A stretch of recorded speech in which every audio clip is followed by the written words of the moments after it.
नमस्कार दोस्तों। आज का टॉपिक है इंडियन ज्योग्राफी यानी भारतीय भूगोल। कुल 10 सवाल हैं, हर सही आंसर पर 1 मार्क मिलेगा और एक सरप्राइज आज के बेस्ट स्कोरर को मिलेगा हमारे एक कोर्स का फ्री एक्सेस, तो एंड तक जरूर रुकिए। चलिए शुरू करते हैं। अब आता है सवाल नंबर 1। जब किसी देश के निर्यात का मूल्य आयात के मूल्य से अधिक हो उसे क्या कहा जाता है?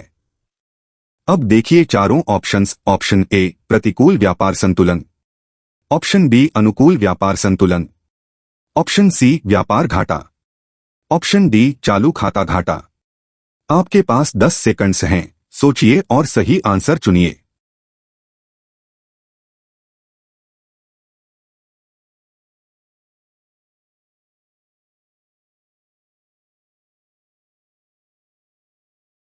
तो इसका करेक्ट आंसर है ऑप्शन बी यानी अनुकूल व्यापार संतुलन।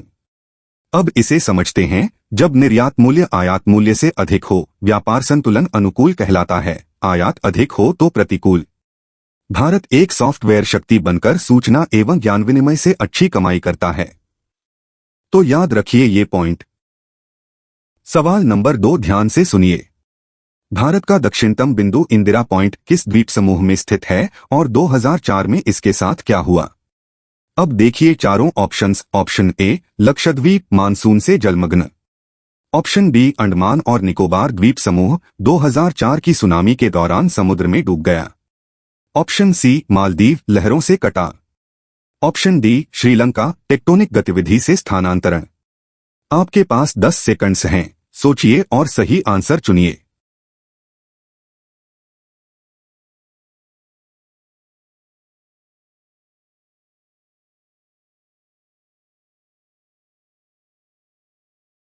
तो इसका करेक्ट आंसर है ऑप्शन बी यानी अंडमान और निकोबार द्वीप समूह 2004 की सुनामी के दौरान समुद्र में डूब गया। अब इसे समझते हैं। बताती है भारत का दक्षिणतम बिंदु इंदिरा पॉइंट 2004 की सुनामी में समुद्र में डूब गया। इंदिरा पॉइंट अंडमान निकोबार द्वीप समूह में है। कर्करेखा 23-30 एन भारत को लगभग 2 बराबर भागों में विभाजित करती है, तो याद रखिए ये पॉइंट। अगला सवाल नंबर 3। पृथ्वी की सभी ज्ञात पादप एवं प्राणी प्रजातियों में से कितना अंश भारत में पाया जाता है? अब देखिए चारों ऑप्शंस। ऑप्शन ए लगभग 1 से 2%, ऑप्शन बी लगभग 4 से 5%, ऑप्शन सी लगभग 10 से 15%, ऑप्शन डी लगभग 25%। आपके पास 10 सेकंड्स हैं, सोचिए और सही आंसर चुनिए।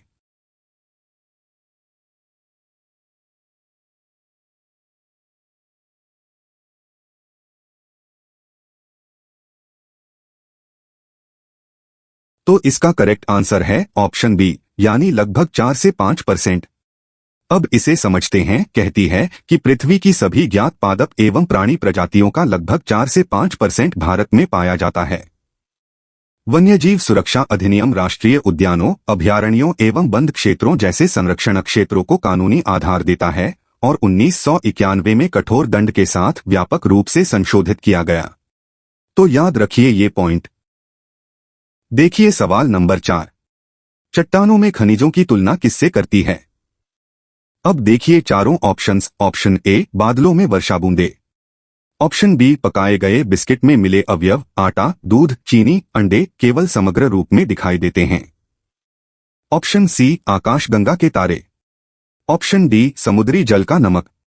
आपके पास 10 सेकंड्स हैं, सोचिए और सही आंसर चुनिए। और हाँ, अब तक आपने कितने आउट ऑफ 4 सही किए कमेंट सेक्शन में जरूर बताइए।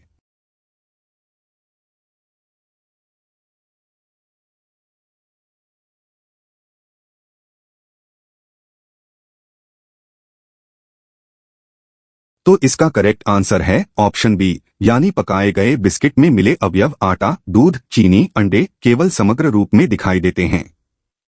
अब इसे समझते हैं कि उपमा में जैसे आटा, दूध, चीनी और अंडे मिलकर बिस्किट बनाते हैं और अलग अलग नहीं दिखाई देते, वैसे ही चट्टानों में अनेक खनिज परस्पर मिले होते हैं। यह उपमा कक्षा 8 के विद्यार्थियों को खनिज वितरण समझाने में मदद करती है, तो याद रखिए ये पॉइंट। चलिए सवाल नंबर 5 देखते हैं। मानचित्र के 3 घटक कौन से हैं? अब देखिए चारों ऑप्शंस। ऑप्शन ए शीर्षक कुंजी मापनी, ऑप्शन बी दूरी दिशा और प्रतीक, ऑप्शन सी अक्षांश देशांतर समय, ऑप्शन डी रंग फॉन्ट कागज। आपके पास 10 सेकंड्स हैं, सोचिए और सही आंसर चुनिए।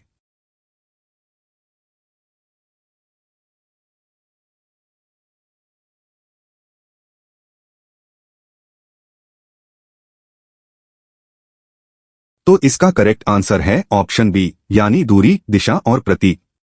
अब इसे समझते हैं। मानचित्र के 3 घटक बताती है, दूरी दिशा और प्रतीक। मापनी स्केल धरातल पर वास्तविक दूरी और मानचित्र पर दर्शाई दूरी का अनुपात है।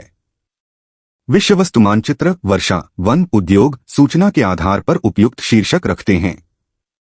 तो याद रखिए ये पॉइंट। अब आता है सवाल नंबर 6। पृथ्वी को जलग्रह क्यों कहती है?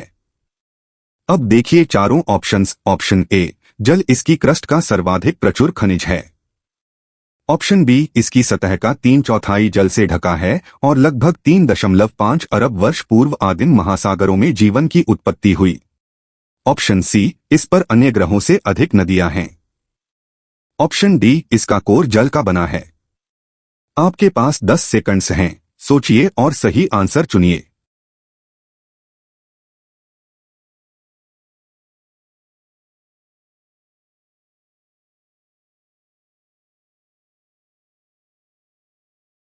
तो इसका करेक्ट आंसर है ऑप्शन बी, यानी इसकी सतह का 3/4 जल से ढका है और लगभग 3.5 अरब वर्ष पूर्व आदिम महासागरों में जीवन की उत्पत्ति हुई।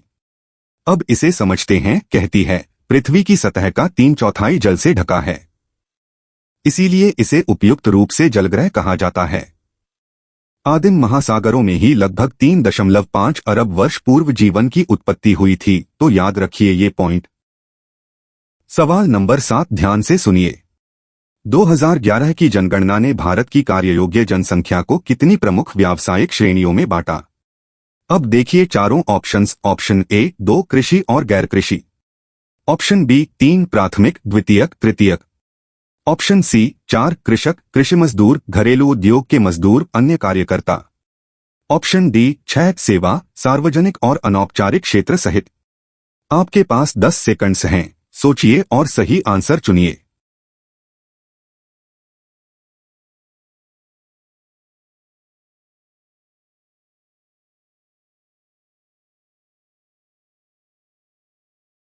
तो इसका करेक्ट आंसर है ऑप्शन सी, यानी 4 कृषक कृषि मजदूर घरेलू उद्योग के मजदूर अन्य कार्यकर्ता। अब इसे समझते हैं। 2011 की जनगणना की 4 व्यावसायिक श्रेणियां बताती है। 1 कृषक, 2 कृषि मजदूर, 3 घरेलू उद्योग कार्यकर्ता, 4 अन्य कार्यकर्ता। कृषि क्षेत्र में कार्यकर्ताओं का अंश 58.2% 2001 से घटकर 54.6% 2011 रह गया, जो गैर कृषि व्यवसायों की ओर बदलाव दर्शाता है। तो याद रखिए ये पॉइंट। अगला सवाल नंबर 8। जब पवन रेगिस्तानी चट्टान के निचले भाग का ऊपरी भाग की तुलना में अधिक कटाव करती है तो उत्पन्न संकरे आधार और चौड़े शीर्ष वाली स्थलाकृति को क्या कहते हैं? अब देखिए चारों ऑप्शंस। ऑप्शन ए बालूस्तूप सैंड ड्यून, ऑप्शन बी कुकुरमुत्ता शिला mushroom rock, option C loess, option D yardang. आपके पास 10 सेकंड्स हैं, सोचिए और सही आंसर चुनिए। और दोस्तों, यहां तक का आपका स्कोर क्या रहा? आउट ऑफ 8 में कितने सही? कमेंट्स में शेयर कीजिए। बेस्ट स्कोरर को फ्री कोर्स मिलने वाला है, याद रखिए।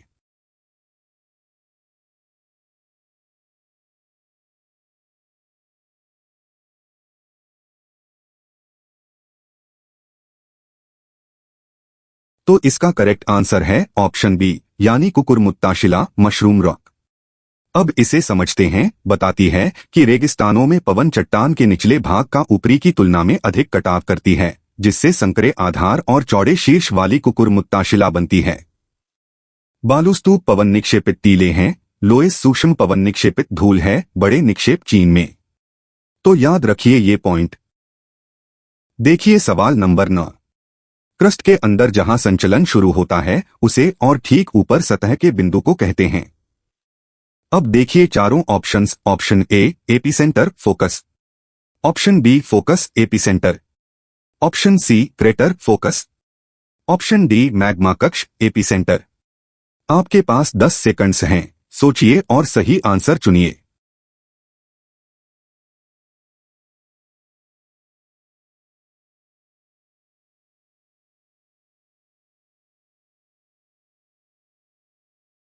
तो इसका करेक्ट आंसर है ऑप्शन बी यानी फोकस एपीसेंटर। अब इसे समझते हैं। फोकस को क्रस्ट में वह स्थान बताती है जहां संचलन शुरू होता है, भूकंप का स्रोत, और एपीसेंटर को पृथ्वी की सतह पर ठीक फोकस के ऊपर का बिंदु। इसके विपरीत ज्वालामुखी क्रस्ट में एक विवर है जिसके द्वारा पिघला लावा मेंटल के मैग्मा कक्ष से बाहर आता है। तो याद रखिए ये पॉइंट। चलिए सवाल नंबर 10 देखते हैं। अंतर्राष्ट्रीय व्यापार के किस संभावित नुकसान की पहचान करती है? अब देखिए चारों ऑप्शंस। ऑप्शन ए सदैव समान स्तर का विकास, ऑप्शन बी अन्य देशों पर निर्भरता, शोषण और व्यापारिक प्रतिद्वंदिता जिसमें युद्ध का जोखिम, ऑप्शन सी विश्व भर में प्रदूषण कमी की गारंटी, ऑप्शन डी संपूर्ण विश्व में सभी मजदूरी की अनिवार्य समानता। आपके पास 10 सेकंड्स हैं, सोचिए और सही आंसर चुनिए।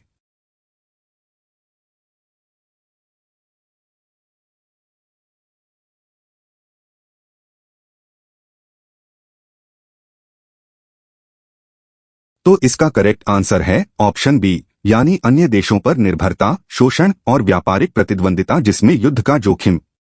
अब इसे समझते हैं। कहती है कि अंतर्राष्ट्रीय व्यापार अन्य देशों पर निर्भरता, असमान विकास, शोषण और व्यापारिक प्रतिद्वंदिता जो युद्ध तक ले जा सकती है पैदा करे तो नुकसानदेह सिद्ध हो सकता है। लाभ विशिष्टीकरण, उच्च उत्पादन, बेहतर जीवन स्तर के लिए सावधान प्रबंधन आवश्यक है।